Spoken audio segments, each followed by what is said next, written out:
what Drew, so what Chris's performance? I'm sorry. What did Chris's performance look like after you saw it on film? Exactly what I thought. You know, when I watched it from the box, we got to improve, and we got to improve throwing the ball. I think that's an offensive-wide issue. You know, it's not just one guy. He's got to throw the ball better at times. There's a few passes out there that were easy completions that he could have made, and there's also a few out there that potential pass plays that would have changed the look of his performance if we had either picked up a pressure better, if we had run better routes or been in the right place. So that's something that as an offense and starting with myself, we have to improve, and it's a big focus obviously for this week. Drew, is the backup quarterback competition such that you pick based on who you're playing each week, or is it really just like Monday through Friday who has the best practice is the number 2 quarterback? How do you determine who's the other quarterback, since we've seen multiple play 2 games in a row? Yeah, we look at you know, the body of work for practice, you know, where those guys are throughout the week, who's going to be the guy to go in that week, and for all of those guys, Chris included, the competition for that spot, for the backup and the starting spot, never stops. You have to go out there and earn your stripes every single week. So, you know, we have a starting quarterback right now, and we've had let's see, 3 guys now go in and play, have some playing time. So they all get their feet wet a little bit. So going in won't be a new experience for them, but it's something that they do each week, and they have to come out and you know, prove their worth to the team, to the offense every single time they go out there to practice. So week to week. What are the challenges that Iowa presents from a Iowa historically has been a I have a lot of respect for the University of Iowa because they have played the same defense for as long as I could. Even when I was a GA all the way back at Iowa State, several stops ago for myself, still in the same defensive philosophy. And what they do a really good job of is playing really tough physical football. They're not out of position. They have great technique. They're extremely well coached. We were talking about it, me and Coach Blazek. You know, you watch them on tape, and the defensive lineman, the backup defensive tackle, had the same exact reaction as the starter to a similar play. And so I was like, wow, I mean, you can tell how well coached and how disciplined those guys are. And they've been that way for a long time. So a lot of respect for Coach Parker and those guys.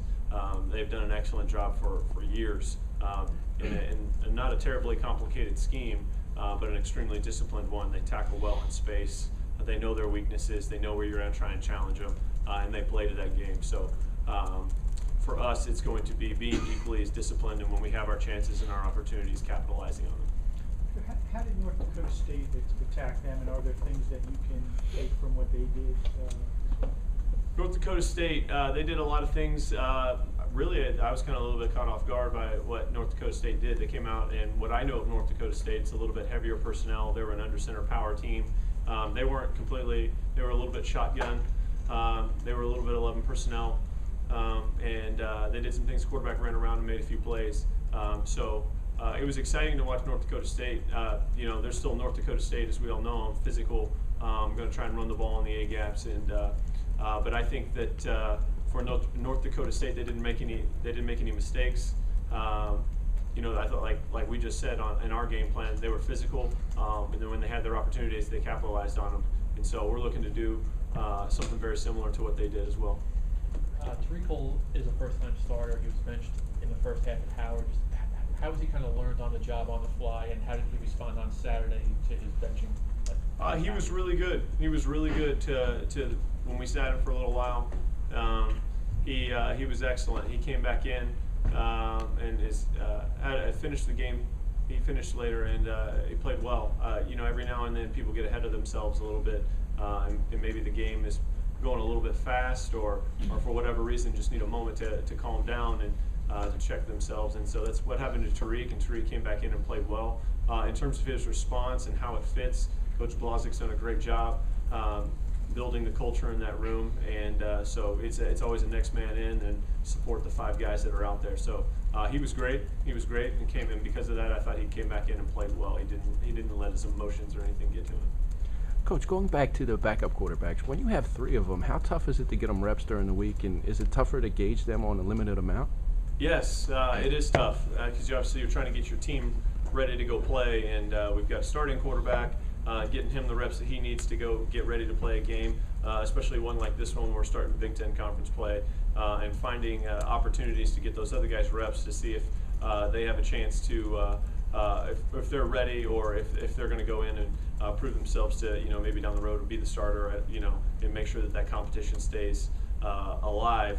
So yeah, it's challenging. It's a lot of math in terms of, do they have the right reps? Are they seeing the same looks? Are they getting a fair shot? But it's something that we spend a lot of time making sure that we get done and get done appropriately. You mentioned Coach Blazek a couple times. What kind of resource will he be for you this week, obviously, with his knowledge of having played there and Coach Ferentz? And what was had you guys met before Coach Ash hired him? What was your, first meeting like or whatnot? I met Coach Blazek in the bottom of our facility at the University of Houston. I had been hired, and we were in bowl practice, and we practiced in the evening. And I think our practice and meetings ended that night around, I would say, 8:30. And Coach Blazek rolled in on a plane, drove up right to the facility, and we sat down and talked for about 2.5 hours. It was probably 11:30 midnight before we left. Had a great conversation, knew that our philosophies were the same, that what we wanted to get done, both ideals were in line with each other. So that, that's I had not met him, did not know much about him prior to meeting him that night. He's been incredible so far, and he's obviously a great resource, knows a bunch of those guys over there at Iowa. I've picked a few questions at Jay already, so, give me a little insight on what your sons are doing, and just for fun. And but those Coach Blazek's been a great resource, and what he's played against over there, coaching points that he knows, and things like that. They haven't changed that much, but they've grown a little bit in terms of what they do. So he's been great. All set? Cool. Thanks, guys.